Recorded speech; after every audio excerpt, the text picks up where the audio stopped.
yéen a ngi teewlu seen bii di Liberté TV xibaar yi wóor te gaaw ci tàng-tàng bi ñu ngi lay ñaan nga daal di abonné wu te activer cloche de notification yi vidéo bu dëggu nga bokk ci ñu koy njëkk a am. dalti leen ak jàmm nag mbokk yi yéen ñi safoo seen bi nag di Liberté TV ñoo ngi leen ñaan ngi leen di abonné wu te activer cloche de notification yi dal leen nag jàmm nag li gën a gul fës nag ci xibaar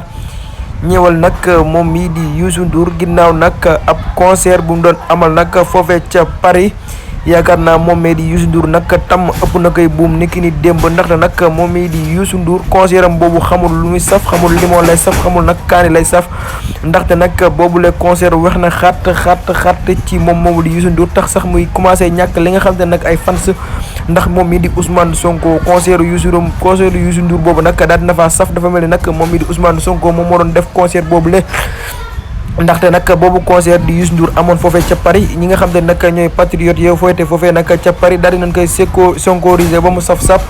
ba Youssou Ndour moom sax kenn mayu ko daal mu daal di wax kon loolee nag doon loo xam te ni ñaaw na trop loolu nag mooy findeel nag bëgg ak Ousmane Sonko nag ci fii la réew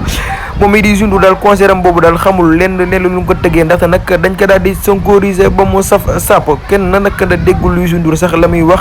ndax turu Ousmane Sonko pour man sax Ousmane Sonko mooy def concert.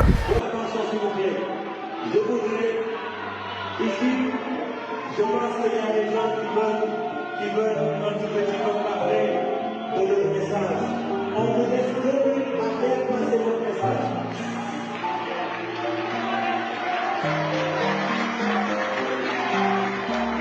Libérez Sonko! Libérez Sonko! Libérez Sonko! Libérez Sonko! Libérez Sonko! Libérez Sonko! Libérez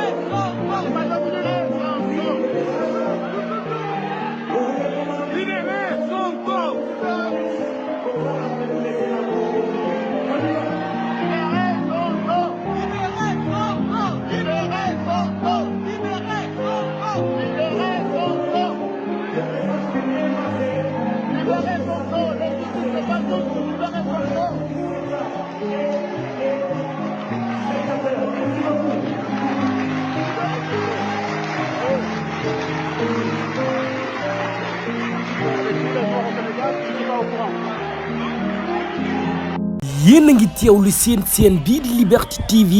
xibaar yi wóor te gaaw ci tàng-tàng bi ñu ngi lay ñaan nga daal di abonné wu te activer cloche de notification yi vidéo bu dëggu nga bokk ci ñu koy njëkk a am.